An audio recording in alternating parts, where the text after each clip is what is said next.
शान्ताकारं भुजगशयनं पद्मनाभं सुरेशं विश्वाधारं गगनसदृशं मेघवर्णं शुभाङ्गं लक्ष्मीकान्तं कमलनयनं योगिभिर्ध्यानगम्यं वन्दे विष्णुं भवभयहरं सर्वलोकैकनाथम्।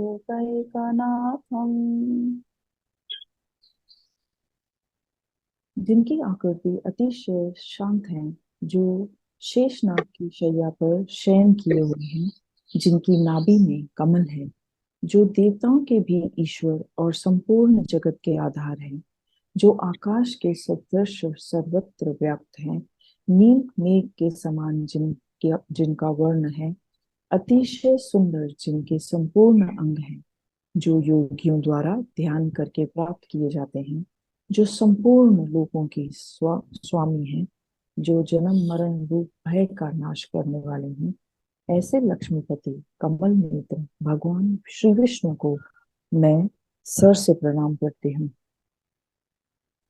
स्वाध्याय का हमारा जो कार्यक्रम चल रहा है, जिसके अंतर्गत हम भगवत गीता का अध्ययन कर रहे हैं, हमारा दूसरा अध्याय चल रहा था जिसमें हमने 60 श्लोकों तक अध्ययन किया है।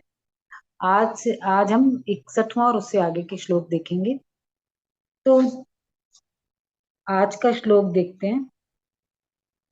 तानि वाणी संयम्य युक्त आसीयानि तस्य प्रज्ञा प्रतिष्ठिता। कर्मयोगी साधक उन संपूर्ण इंद्रियों को वश में करके मेरे परायण होकर बैठे, क्योंकि जिसकी इंद्रियां वश में हैं उसकी बुद्धि प्रतिष्ठित है। अभी यहाँ पे भगवान कह रहे हैं, कर्मयोगी के लिए बता रहे हैं। अभी पिछले 2 श्लोकों में हमने देखा था कि 59वें श्लोक में तो भगवान कह रहे थे कि जो भी ये हम अपनी इंद्रियों को अगर वश में भी कर लेते हैं, जो भी साधक होता है वो इंद्रियों को वश में करके उनसे अपने आप को विषयों से अलग कर लेता है। इंद्रियों के विषय मतलब जैसे आंख का विषय, क्या आंख देखने का काम करती है, तो वो उसके विषय हो गए, जो दिखता है रूप, रूप उसका विषय हो गया। ऐसे ही जो कान है सुनने का काम करते हैं, तो शब्द इसके विषय हो गए। इस तरह ये विषय कहलाते हैं। तो इंद्रियों को अपने विषय में उनको भरपूर विषय देना नहीं होता है इंद्रियों। जैसे एक मेरे को कोई घटना बता रहा था कि ऋषिकेश में एक स्वामी जी थे, वो शिवानंद आश्रम से खाना लेते थे रोज, और वो खाना लेके सीधे गंगा जी के घाट पे जाते थे और पूरी एक साथ सारा खाना मिला के गंगा जी में पानी से अच्छे से उनको धो लेते थे, पूरे खाने को एकदम टेस्टलेस उसको करके फिर खाते थे, क्योंकि बॉडी को तो जरूरत है खाने की, उसको तो देना ही पड़ेगा। पर इंद्रियों को कंट्रोल करने के लिए इस तरह से कई तरह की कोशिशें साधक करते हैं। तो इंद्रियों को उनके विषय से हटाना है, लेकिन हटाने पर भी क्या होता है, हमने पूरा कंट्रोल कर लिया, लेकिन कभी कभी उसमें थोड़ा बहुत कोई विषयों के प्रति आकर्षण रह जाता है, जिसको भगवान ने रस बुद्धि बोला था कि रस बुद्धि रह जाती है, तो फिर वापस मन उसको खींच लेता है। जो हमारी इंद्रियां हैं वो वापस उसको विषयों में हमको खींच लेती है। तो बिल्कुल रस बुद्धि भी नहीं रहनी चाहिए विषयों में। इस तरह से जब साधक अपनी वृद्धि कर लेता है, अपना विकास कर लेता है, अब क्या हुआ, साधक ने अपनी संपूर्ण इंद्रियों को वश में कर लिया, अब मानो रस बुद्धि भी नहीं है, लेकिन अब आ गया अहम कि मेरे में तो इतनी, मैं तो अपनी इंद्रियों से मन जाए सकता हूँ, चाहे वहां हटा सकता हूँ वहां से, ये के पतन का कारण बन जाता है। तो जब हम अपने किसी काम का क्रेडिट किसी और को दे देते हैं, तो हम तो उसके आगे कुछ भी नहीं रहे, नेग्लिजिबल हो गए। इसी तरह से भगवान के परायण होके बैठ जाता है, जो कि भाई भगवान के कारण ही मैं ये कर पाया हूँ, भगवान ने मुझे इस साधन में लगाया है, भगवान के कारण ही मैं इन साधन में वृद्धि करा हूँ, और आज जो भी मुझे इनमें वश हुआ या जो भी है वो सिर्फ सिर्फ सिर्फ भगवान की कृपा का ही फल है। इस तरह से जब हम मानेंगे तो अभिमान नहीं होगा। तो ये कह रहे हैं कि जब इंद्रियों को तो वश में करना है और परायण भगवान की ओर, मतलब ये मानना है कि केवल भगवान के द्वारा ही जो भी मेरा काम करा गया है, मेरे द्वारा जो भी काम है उसमें जो पीछे सत्ता है वो किसकी है, भगवान की है। मैं कुछ करने वाला नहीं हूँ, मेरे में इतना काबिलियत नहीं है कि मैं इस काम को कर सकूं, ये तो भगवान की कृपा थी जिसके कारण मैं इस स्थिति तक आ गया। ऐसे करने से अभिमान नहीं आता, और अभिमान नहीं आने से अपनी जो भी अवस्था मिली है उससे नीचे नहीं आते, फिर उसकी बुद्धि प्रतिष्ठित है। अभी हमने जो 59वां श्लोक पढ़ रहे थे तब भगवान ने कहा था कि इंद्रियों का जब विषयों से हम संबंध विच्छेद कर देते हैं फिर भी उसको, लेकिन जिसकी इंद्रियां वश में है उसको वो स्थित प्रज्ञ है। इस श्लोक में भगवान कह रहे हैं जिन,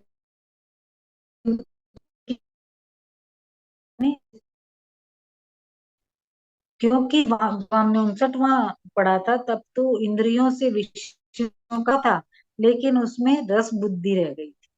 फिर जो श्लोक था उसमें हमने पढ़ा था कि भगवान कह रहे थे कि इंद्रियों का अगर विषयों से संबंध विच्छेद हो जाता है तब भी स्थित प्रज्ञ कहलाए, ये जरूरी नहीं है। क्यों? क्योंकि वहां पे कुछ रस बुद्धि रह गई इंद्रियों के विषयों में, तो उसके कारण से वो स्थित प्रज्ञ नहीं रहता। लेकिन यहाँ पे वो कह रहे हैं कि ये स्थित प्रज्ञ है जिसकी इंद्रियां वश में है। तो मतलब ये है कि स्थित प्रज्ञ जो है उसकी तो इंद्रियां वश में है।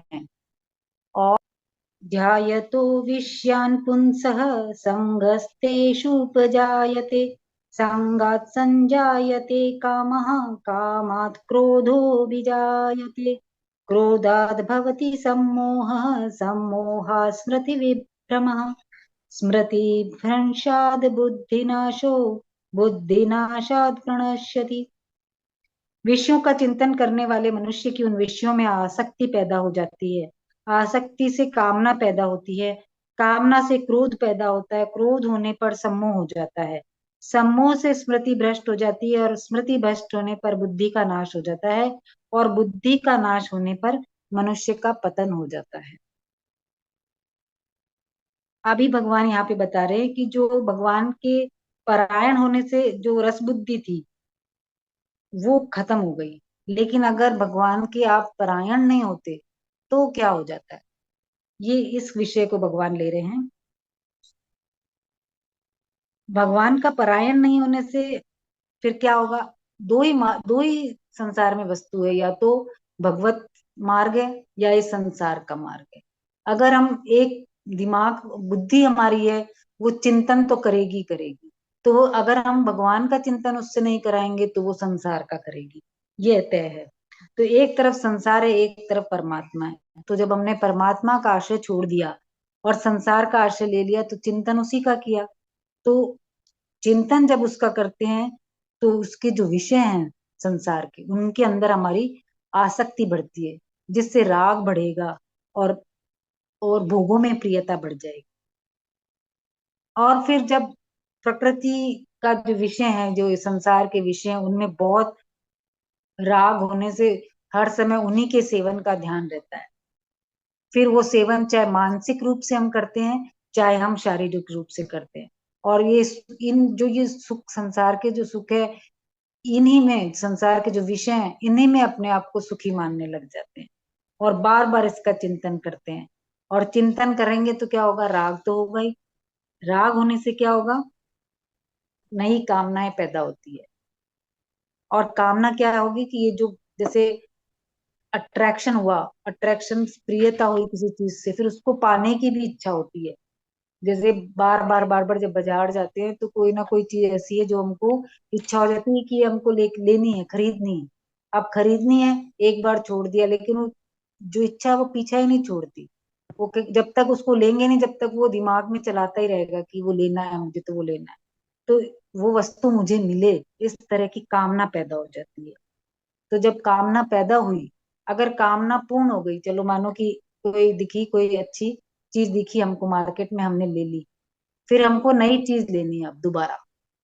एक जब कामना को हम पूर्ति कर लेते हैं तो नई कामना उसी समय जन्म ले लेती है। तो इस तरह से लोभ बढ़ता रहता है, जब कामनाएं को पूर्ति होती रहती है लोभ बढ़ता जाता है। और फिर जब अगर किसी ने ये कह दिया कि नहीं अब ये नहीं लेना, तुम नहीं खरीदना, बाजार नहीं जाना, इस तरह की जब रुकावट आ जाती है तो क्या आएगा, क्रोध आएगा कि हमको तो जाने ही नहीं देते।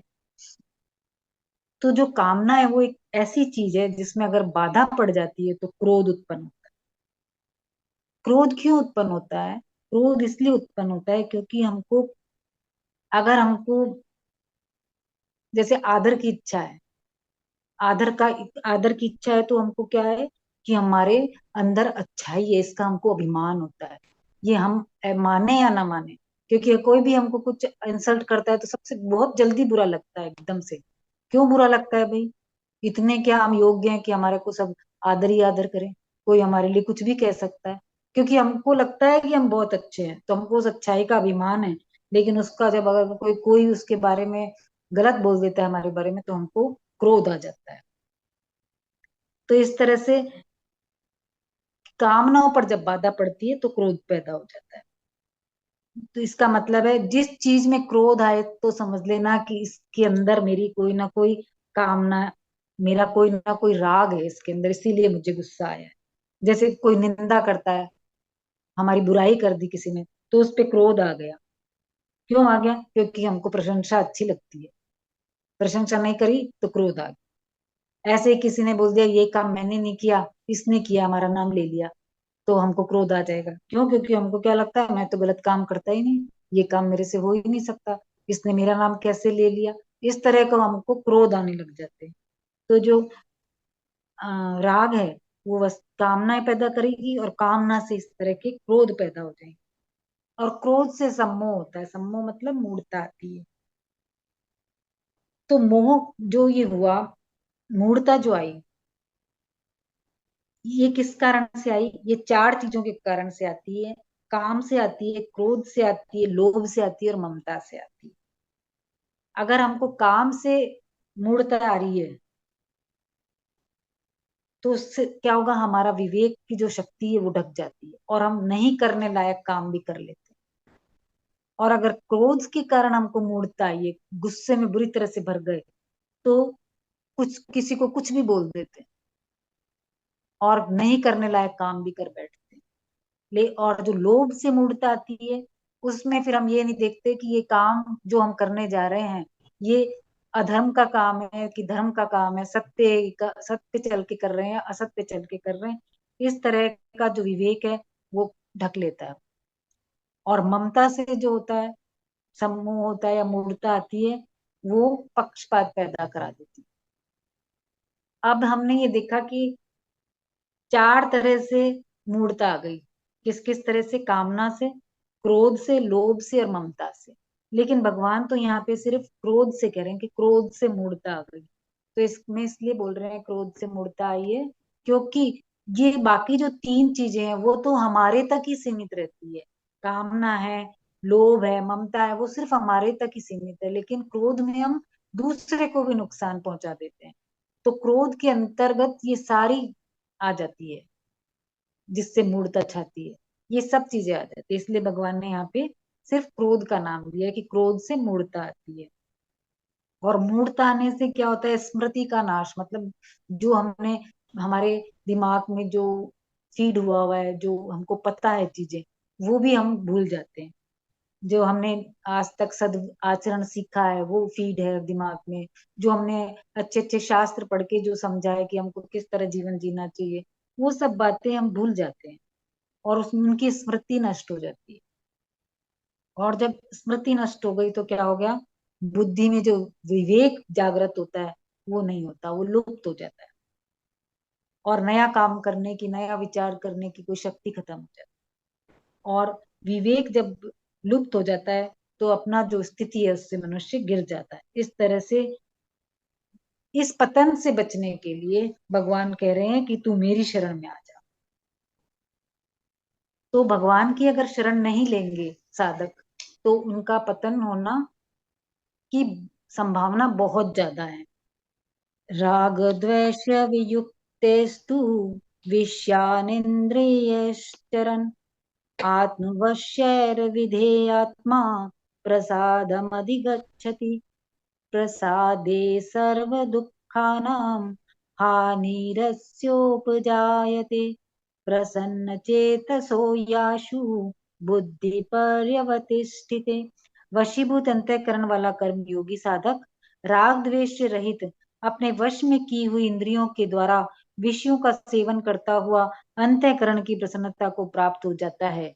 प्रसन्नता प्राप्त होने पर साधक के संपूर्ण दुखों का नाश हो जाता है और ऐसे प्रसन्न चित्त वाले साधक की बुद्धि निसंदेह बहुत जल्दी परमात्मा में स्थिर हो जाती है। अब प्रसन्नता प्राप्त करनी है तो भगवान बता रहे हैं एकदम पूरा तरीका। अभी भगवान ने कहा था कि अगर हम आसक्त रहते हुए विषयों का चिंतन करते हैं तो हमारा पतन हो जाता है। अब यहाँ कह रहे हैं कि आसक्ति नहीं रहने से विषयों का सेवन करने से भी उत्थान होता है। और वहां तो कहा था कि बुद्धि नाश हो जाती है और यहाँ पे भगवान कह रहे हैं कि मेरे में बुद्धि तेरी स्थिर हो जाएगी। अब अंतःकरण वशीभूत अंतःकरण वाला कर्म योगी बोल रहे हैं भगवान, क्योंकि अंतःकरण अगर वशीभूत नहीं है तो कर्म योग की जो सिद्धि है वो सिद्ध नहीं होती। और अगर हम कर्म कर रहे हैं राग के साथ कर रहे हैं तो उत्थान की जगह पतन हो जाता है। इसलिए अंतःकरण को वशीभूत करना कर्म योगी के लिए बहुत जरूरी है, इसकी विशेष आवश्यकता है। जैसे अंतःकरण को वश में करना है ऐसे ही इंद्रियों को भी वश में करना है। तो इंद्रियों को तो राग द्वेष से रहित करके रखना है। जैसे व्यवहार करते समय इंद्रियां अपने में वशीभूत होनी चाहिए। इंद्रियां अगर वशीभूत है उसके लिए जरूरी क्या है कि कोई भी अगर अच्छा कुछ देख रहे हैं, अच्छा कुछ हम विषय ग्रहण कर रहे हैं तो अच्छे में कोई राग ना हो। कोई भी विषय को ग्रहण करने में राग पूर्वक नहीं करें और कोई भी विषय को अगर त्यागना है तो द्वेष पूर्वक नहीं करें। क्योंकि भगवत गीता में हर जगह हमने देखा है कि भावों की सबसे ज्यादा भगवान ने महत्ता बताई है। कोई भी काम करने में भाव हमेशा शुद्ध रखना चाहिए। तो न तो हमको किसी चीज में राग रखना है न द्वेष रखना है। विषयों का सेवन करता हुआ, अब यहाँ पे विषयों का वो सेवन कर रहा है क्योंकि राग द्वेष से रहित है और अंतःकरण वश में है, इंद्रियों में राग द्वेष नहीं है और वश में की हुई है। तो वो कोई भी व्यवहार करता है उसको वो भोगता नहीं है। जैसे एक व्यवहार में रहते हुए भी व्यवहार नहीं करना, इंद्रियों से उसको सेवन नहीं करना है, न राग युक्त न द्वेष युक्त, इस तरह से साधक को रहना है। कर्मयोगी साधक के लिए बता रहे हैं। और जब इस तरह से राग द्वेष से रहित होकर जब विषयों का सेवन करते हैं साधक तो प्रसन्नता को प्राप्त हो जाते हैं। ये प्रसन्नता प्राप्त करना भी एक तरह से तप माना जाता है। जो ये मानसिक प्रसन्नता है ये एक तप है। तो साधक को करना क्या है कि न तो राग पूर्वक विषयों का सेवन करना है और न ही द्वेष पूर्वक विषयों का त्याग करना चाहिए। फिर कह रहे हैं कि प्रसन्नता प्राप्त होने पर साधक के संपूर्ण दुखों का नाश हो जाता है। मतलब कोई दुख रहता ही नहीं। क्योंकि अगर हमारे अंदर भीतर राग है, राग होने से ही हमारे मन में खिन्नता रहेगी, चित्त में खिन्नता रहेगी। और राग ने क्या जन्म दिया? कामना को जन्म। और कामना ही सारे दुख का मेन कारण हो। तो राग मिट जाता है तो चित्त में और अपने आप जो प्रसन्नता है वो अपने आप सतत दिखाई देने लग जाती है और सारे दुख मिटे हुए दिखाई। जब हम कोई भी हमारे जैसे इस तरह की इमोशंस हैं, जैसे प्रसन्नता है या खिन्नता है, इस तरह की जब हमारे इमोशंस आते हैं तो उससे हमारा जो अंतःकरण है, मन बुद्धि चित्त अहंकार, इन ये डाइल्यूटेड हो जाते हैं। जिसके कारण जैसे हम क्या, एक कोई कैंडल है, कैंडल को आप चाहकर भी व्हाइट कैंडल को कलर नहीं कर सकते, लेकिन अगर उसको आप पिघला दोगे तो उसमें कोई भी रंग डालना आसान हो जाएगा। और कोई तरह की भी कैंडल को वापस बना सकते हो। अगर आप पिघली हुई कैंडल को अगर पिघला लोगे तो फिर उसमें जब कलर डालोगे तो वो जो है उसी का कलर ले लेता है। तो इसी तरह जब हमारा अंतःकरण द्रवित हो जाता है तो उसमें हम जैसे भाव डालते हैं वही भावों में हमारा चित्र दिखाई देने लग जाता है। अब वो चाहे हम उस द्रवित होने पर हम उसमें भगवत भगवत संबंधी कोई भी चीज डालेंगे तो उसको एब्जॉर्ब करेगा, उस रंग से खिल उठेगा। और अगर हम संसार का लेंगे तो संसार का रूप दिखाएगा वो हमको। तो इसलिए साधक को के लिए क्या चाहिए कि अगर हमको प्रिय से प्रिय वस्तु भी मिल गई तब भी ज्यादा खुश होना नहीं है।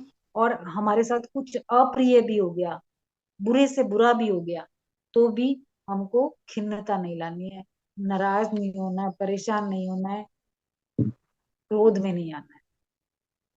आगे देखते हैं। नास्ति बुद्धिर्युक्तस्य न चायुक्तस्य भावना न चाभावयत शांति अशांतस्य कुतः सुखम। जिसके मन इंद्रियां संयमित नहीं हैं ऐसे मनुष्य की व्यवसायत्मिका बुद्धि नहीं होती। व्यवसायत्मिका बुद्धि न होने से उसमें कर्तव्य परायणता की भावना नहीं होती। ऐसी भावना न होने से उसको शांति नहीं मिलती। फिर शांति रहित मनुष्य को सुख कैसे मिल सकता है। अभी जो पीछे दो श्लोकों में बात कही है उसी बात को भगवान दृढ़ता पूर्वक कह रहे हैं कि क्योंकि अब यहाँ पे कर्म योग का विषय चल रहा है तो कर्म योग में मुख्य रूप से जो मन है और इंद्रियां हैं उनका संयमन बहुत जरूरी है। अगर हम विवेक पूर्वक उनका संयमन नहीं करेंगे तो कामना नष्ट नहीं होती है।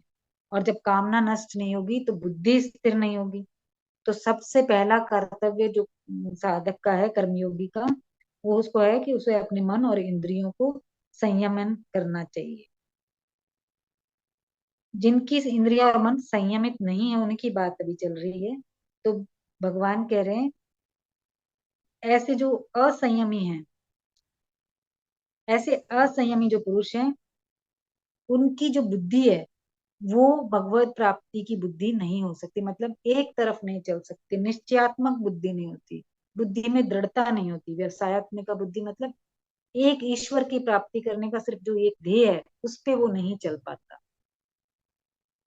क्योंकि जो इंद्रियां और मन अगर वश में नहीं है तो वो बार बार संसार के भोगों में ले जाए। और मन जो है वो संसार के भोगों में संग्रह में इसमें लगा लेता है और सुख आराम इसमें लगा लेता है। तो इसके भीतर जब अनेक कामनाएं होंगी तो फिर बुद्धि भगवान की तरफ नहीं चल पाती है।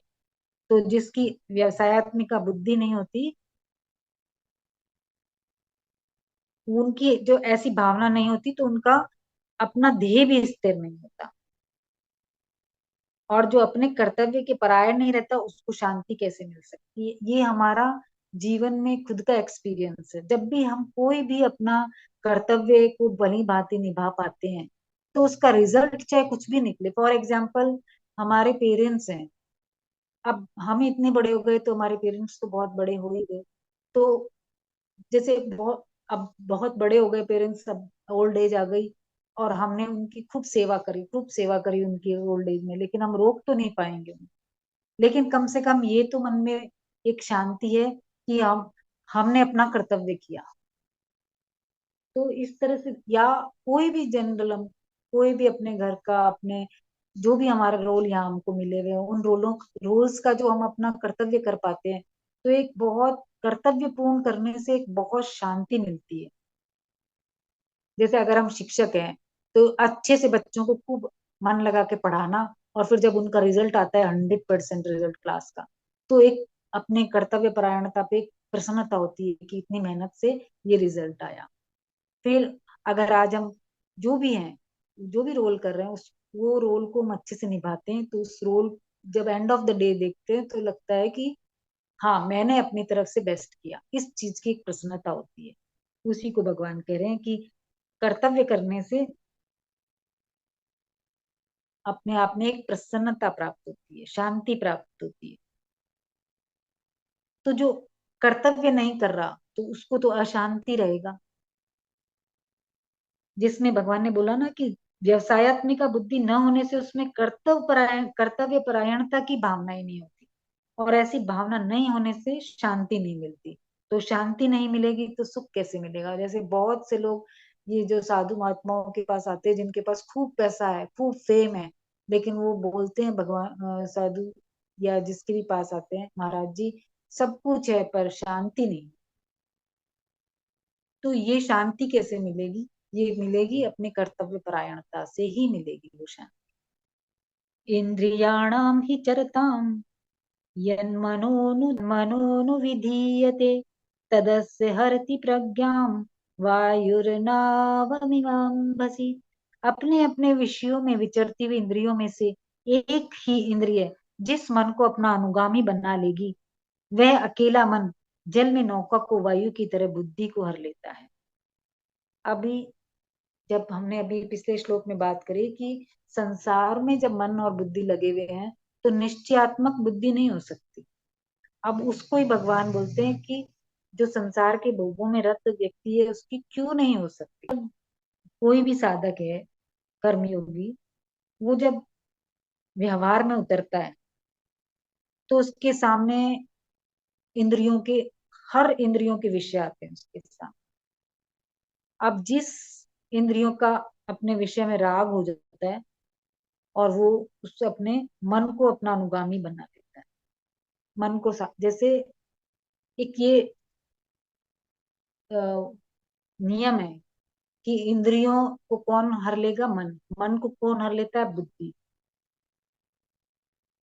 इंद्रियां किसको हर लेती है? मन को। मन किसको हर लेता है? बुद्धि को। तो जब इंद्रियां विषय भोगों में लगी हुई है तो कोई भी इंद्री को जब अपना विषय मिल जाता है तो वो मन को उसी तरफ लगा देता है, फिर मन भी बार बार उस विषय को करने में लगता है। और जब मन उस उधर लग जाता है तो बुद्धि भी उसी के लिए कार्य करने लग जाती है। तो इस तरह से अपने अपने विषयों में विचरती हुई इंद्रियों में से एक ही इंद्रिय जिस मन को अपना अनुगामी बना देता है। फिर इसमें भगवान ने एक एग्जाम्पल दिया है कि किस तरह से हर ली जाती है बुद्धि। इसका भगवान दृष्टांत दे रहे हैं कि जो पानी में जो ये नौकाएं चलती है, अगर नौका चल रही है और उसमें हवा आ गई तो जैसे नौका को वायु अपने हिसाब से चलाने लग जाती है, ऐसे ही मन बुद्धि को हर लेता है। जैसे कोई भी मनुष्य है, वो नदी पार कर रहा है या समुद्र को पार कर रहा है अपनी नौका में, और उस समय अचानक से उसके जो जा रहा है उस डायरेक्शन के अपोजिट जब हवा चलने लग जाती है तो वो उसको नाव को दूसरी दिशा में ले जाने लग जाती है। ऐसे ही जो साधक होते हैं वो जो ये व्यवसायत्मिक बुद्धि रूप जो नौका है उसपे उसके साथ संसार सागर को पार करने लगता है और परमात्मा की तरफ चलता है। तो जो ये इंद्रियां हैं जो मन को अपना गुलाम बना लेती है, और मन है फिर वो बुद्धि को हर लेता है। मतलब बुद्धि को भी संसार की तरफ ले गए। सबसे पहले इंद्रियां हुई, फिर मन हुआ, और फिर बुद्धि भी संसार की तरफ हो गई।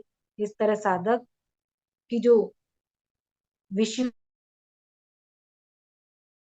में सुख बुद्धि है और इन पदार्थों की जो महत्ता है वो बढ़ जाती है उसकी बुद्धि में। उसको ऐसे लगने लग जाता है इन संसार के बिना कैसे जीवन जिया, बिना संसार में व्यवहार किए बिना कैसे जीवन जिया जाए, कैसे सुख सुख ना भोगा जाए, इतनी गर्मी है कैसे एसी नहीं चलाया जाए। अब तो एसी चलाना लग्जरी नहीं रही, नेसेसिटी हो गई। ये वाली बात आ जाती है। फिर उसकी बुद्धि हर तरह का तर्क देने लग जाती है।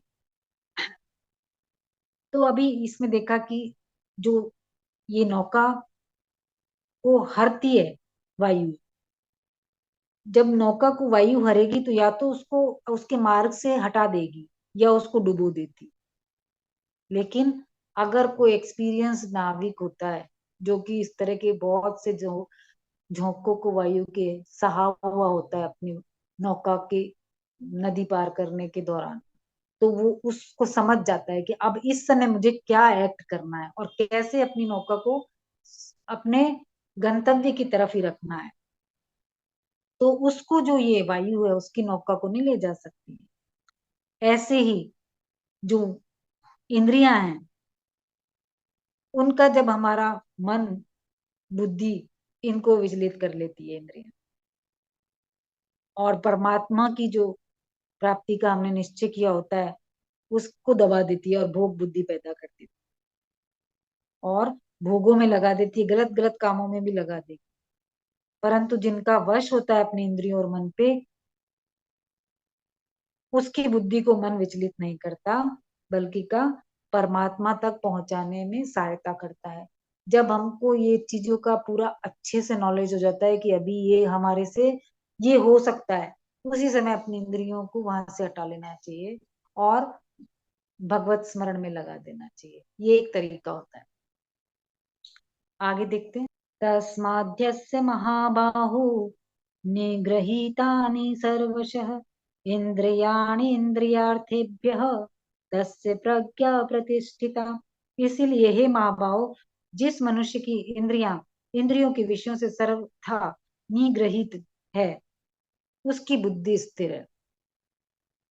अभी जो दूसरे विषयों में जो व्यक्ति लगा हुआ है, उसका बता दिया भगवान ने क्यों उसमें निश्चयात्मक बुद्धि नहीं होती।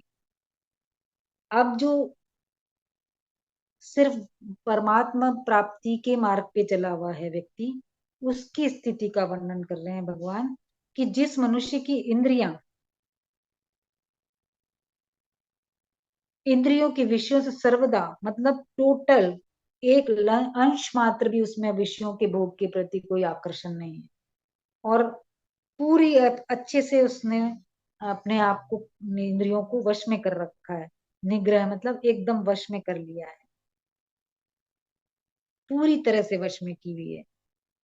तो इस उसकी बुद्धि स्थिर बताइए कि इस श्लोक में भगवान का आशय ये मालूम पड़ता है कि जो साधक है उसको दृढ़ता से ये निश्चय करना होता है कि मेरे को सिर्फ लक्ष्य क्या है, मेरा सिर्फ परमात्मा प्राप्ति करना है, संग्रह करना या भोग में लगना मेरा काम नहीं है। और ऐसी सावधानी से वो निरंतर लगा रहता है तो उसकी बुद्धि स्थिर हो जाती है। ऐसा भगवान इस श्लोक में कह रहे हैं। आगे देखें। या निशा सर्वभूतानां तस्यां जागर्ति संयमे यस्यां जागृति भूतानि सा निशा पश्यतो मुनेः।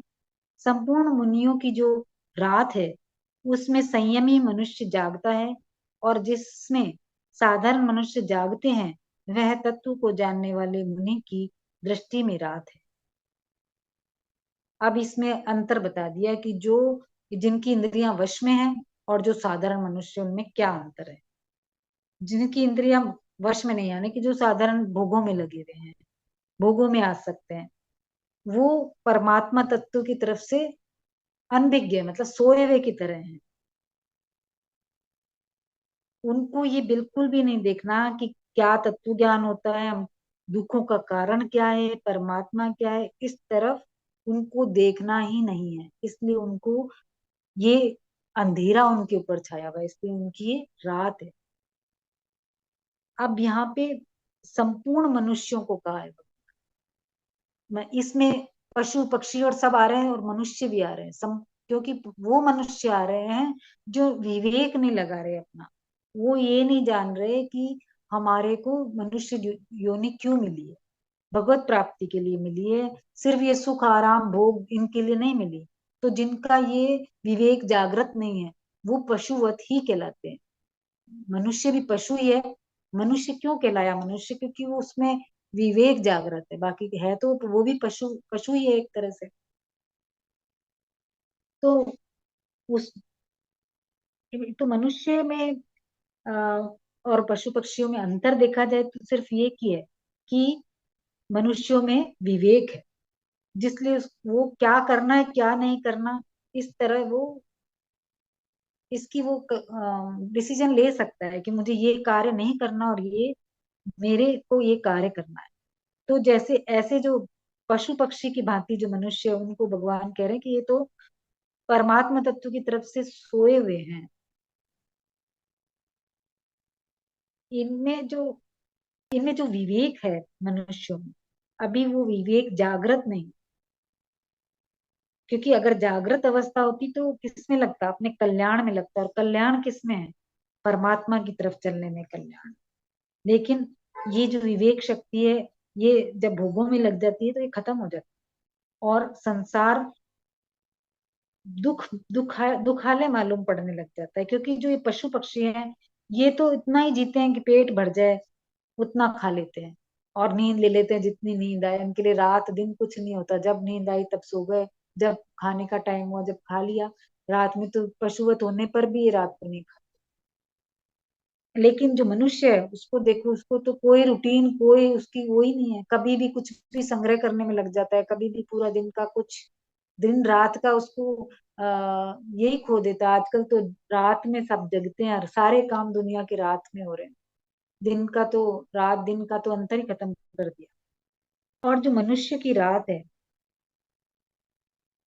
वो परमात्मा की तरफ से, अपने कल्याण की तरफ से जो विमुखता है, उसमें जो संयमी मनुष्य है वो जागता है, जिसने अपनी इंद्रियों को वश में किया हुआ है, अपने मन को वश में किया हुआ है, और जो भोगों में आसक्त नहीं है, उसका सिर्फ एक ही ध्येय परमात्मा प्राप्ति करना, तो उसको संयमी मनुष्य कहा है। तो उसमें संयमी मनुष्य परमात्मा को, अपने स्वरूप को, इनको जानना चाहता है, इनको जानना ही ये उसका रात में जागना है। और जो भोग और संग्रह में बड़े सावधान रहते हैं, खूब एकदम हिसाब रखते हैं, एक एक इंच का, एक एक पाई का हिसाब करते हैं, और चाहे न्यायपूर्वक अन्यायपूर्वक कैसे भी रुपयों को मेरे अधिकार में हो जाए, मेरी इतनी पूंजी हो जाए, मुझे इतना लाभ हो जाए, इस तरह वो सिर्फ बटोरने में लगे रहते हैं, और उनको अपने आदर मान बढ़ाई, इसी में, इसी की चाह रहती है, उसमें ही वो बस सावधान रहते हैं। तो यानी कि जब ये जो मनुष्य भोग में लगे रहते हैं, ये इनका जागना कहलाता है।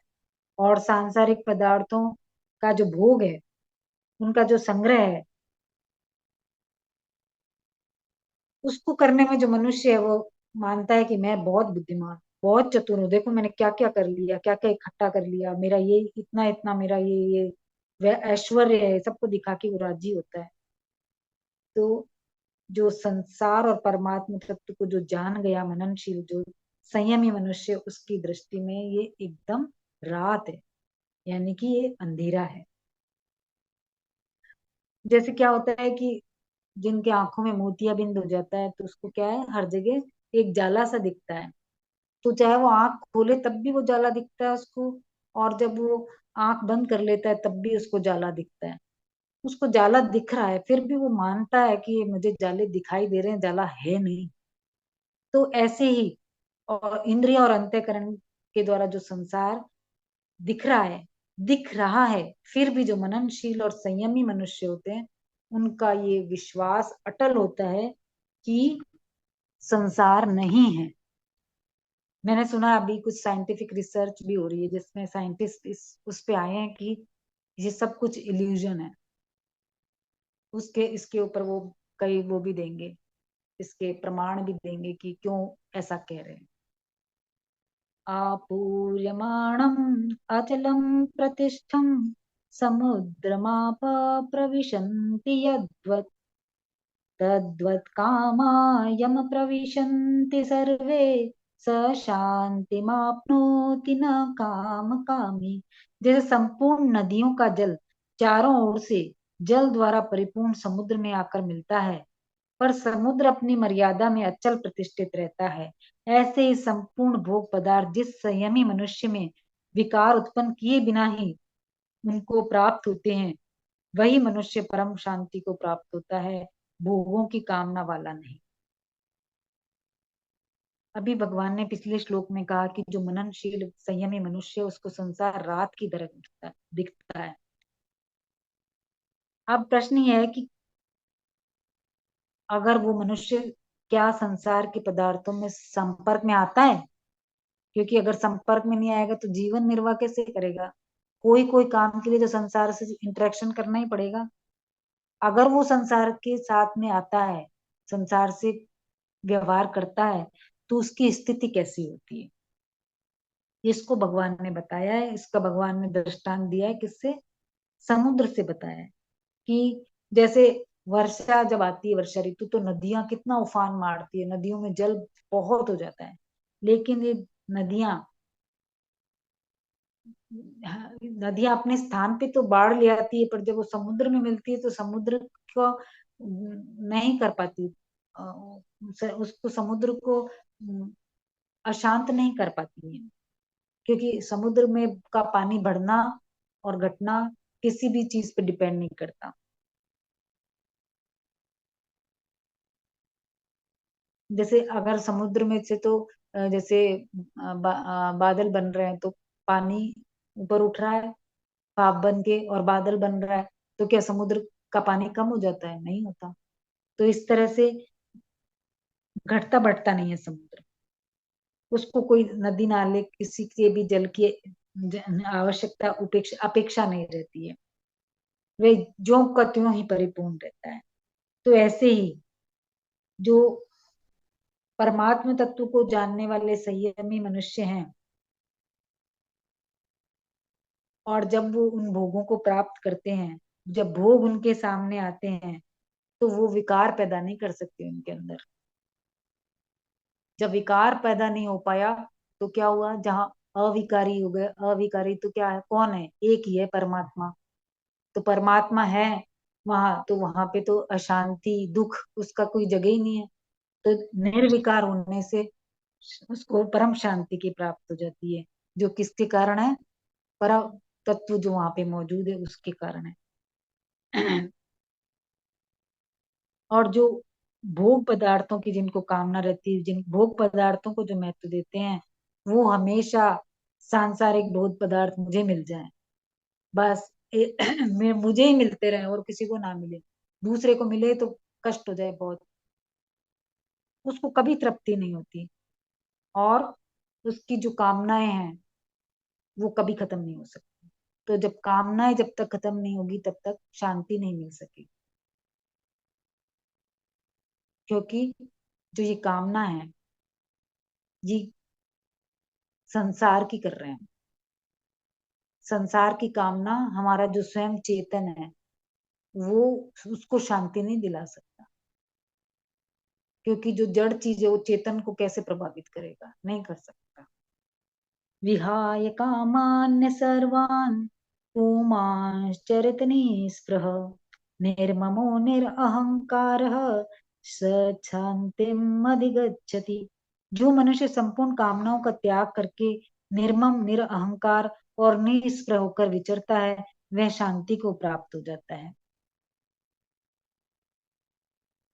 जैसे अभी हमने देखा, कामना, कामना क्या है कि जो वस्तु हमको मिली नहीं है उसकी इच्छा रखना काम। लेकिन जो स्थित प्रज्ञ है उसने उन कामनाओं का त्याग कर दिया है, और कामनाओं का त्याग कर देने पर जो भी उसको, कामनाओं का त्याग कर दिया लेकिन उसके जीवन में कोई भी चीज की इंपॉर्टेंस नहीं रही कि मुझे मेरे जीवन निर्वाह के लिए कपड़े तो चाहिए, वो उसके लिए भी नहीं, जरूरत नहीं दिखती उसको। तो अपने जीवन, जो डेली अपने को काम में आने वाली वस्तुएं होती है उनकी भी इच्छा, जैसे हम कहते हैं कुछ नहीं चाहिए, दो रोटी चाहिए और सोने को जगह चाहिए, इससे ज्यादा भगवान से कुछ नहीं चाहिए। तो ये जो अपने आवश्यकता की जो चीजों की मांग है, चीजों की जो जरूरत है, इस जरूरत जो हमें महसूस होती है उसको कहते हैं स्पृहा।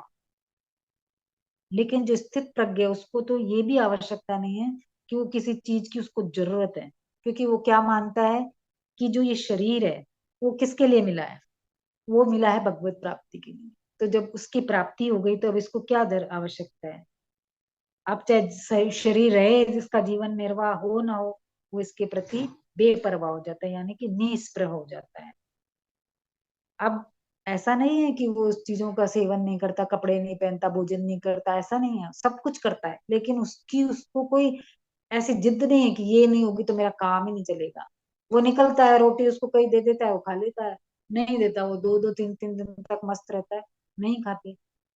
ऐसे मेरे मेरे साथ संपर्क में मैंने कई साधुओं की वृत्तांत सुने, निकलते हैं वो अपनी यात्रा पे तो उनको रास्ते में बहुत बहुत समय तक भोजन नहीं मिलता, और उनका ये दृढ़ निश्चय होता है कि हमको मांग के नहीं खाना, तो किसी से बोलते भी नहीं है। तो भगवान अपने आप उनको किसी के मन में ये करवाते हैं कि भाई खाना दो इसको, और उसको खाना मिलता है। वो यही देखने के लिए कि जिसने जीवन दिया वो भोजन देता है क्या। उनकी ये दृढ़ता, अपने विचार की दृढ़ता के लिए ये काम करते हैं। फिर कह रहे हैं कि संपूर्ण कामनाओं का त्याग करके निर्मम, ये जो स्थिर प्रज्ञ है वो निर्मम हो जाते हैं, यानी कि ममता से रहित हो जाते हैं। क्योंकि वो ये मान लेता है कि जो भी संसार में वस्तु है वो हमारी नहीं, वो हमको मिली हुई वस्तु है। तो मिली हुई वस्तुओं को अपना कैसे माने, अपनी है ही नहीं तो उसमें क्या ममता। चाहे वो हमारा शरीर है, चाहे कोई व्यक्ति है, चाहे कोई वस्तु है, कोई भी है, उसके प्रति वो एकदम ममता रहित हो जाते हैं। निरअहंकार, अहंकार कब आता है, जब हम अपना अस्तित्व मानने लगते हैं। जब स्थित प्रज्ञता आ जाती है तो पता चल जाता है कि मैं हूं ही नहीं, मैं कुछ हूं ही नहीं। तो अहंकार किस बात का। तो जब अहंकार ही नहीं रहता तो ये मैंपन का जो मैंपन है वो भी नहीं रहता। क्योंकि अभी जो हमारे को संसार, जो भी हमारे को दृश्य दिखते हैं वो किस लिए दिखते हैं। जब हमारा जो शरीर है, इंद्रियां, मन, बुद्धि, ये सभी हमको किससे दिखते हैं, क्योंकि हमने हमारे इनके प्रति मैं पना है, मेरा। अब ये जो मैंपन है इसको कौन देख रहा है, इसको भी तो कोई प्रकाश दे रहा है। तो ये इन सबको कोई ना कोई देख रहा है कि मैंपन, मेरे में एक भावना है मैंपन की। ये कौन बता रहा है। तो वो जो दृष्टा है वो अलग है। तो ऐसा अनुभव होता है इनको स्थित प्रज्ञों को, तो वो फिर निरअहंकार हो जाते हैं, मतलब अहंकार से रहित हो जाते हैं। और जब स्थित प्रज्ञ को शांति प्राप्त हो जाती है। अब शांति ऐसा नहीं कहीं से आई है और शांति प्राप्त हुई है, किसी और मीन से आई है और हमको मिल गई। शांति तो हमारे अंदर है ही, लेकिन जब हमारी ये जो कामना, स्पृहा, ममता आदि का जब नाश हो जाता है तो वो जो शांति स्वतः सिद्ध है वो प्रकट हो जाती है। एषा ब्राह्मी स्थिति पार्थ नयनां प्राप्य विमुह्यति, स्थित्वा कालेपि ब्रह्म निर्वाणमृच्छति। हे प्रतानंदन, यह ब्राह्मी स्थिति है। इसको प्राप्त होकर कोई भी मोहित नहीं होता। इस स्थिति में यदि अंत काल में भी स्थित हो जाए तो निर्वाण, शांत ब्रह्म की प्राप्ति हो जाती है। अब जो ये कामना खत्म हो गई, स्पृहा, ममता, अहता, ये सब खत्म हो गई। अब भगवान बोल रहे हैं अगर ऐसा हो गया तो अब क्या हुआ।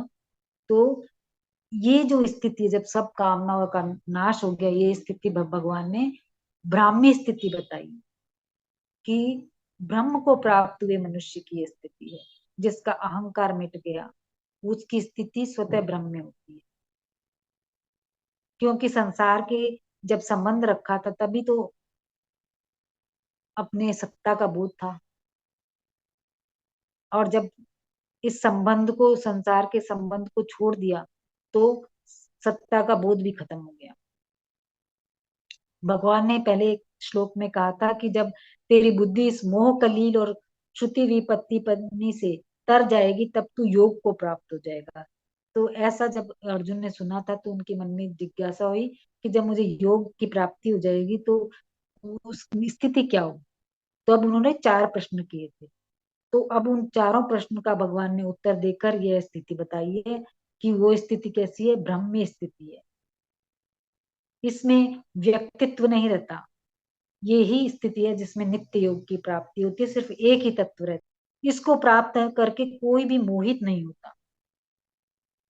मोहित तब तक होता है जब तक कि शरीर के साथ हमारा संबंध बन के हम अहंकारित नहीं हो जाते। परंतु जब अहंकार का अभाव हो जाता है तो फिर हम मैं ब्रह्म हूं ऐसी स्थिति का अनुभव हो जाता है। तो फिर मोहित होने की संभावना ही नहीं आती। फिर कह रहे इस स्थिति में यदि अंत काल में भी स्थित हो जाए तो निर्वाण ब्रह्म की प्राप्ति हो जाती है। ये जो हमारे को शरीर मिला है ये परमात्मा प्राप्ति के लिए मिला है।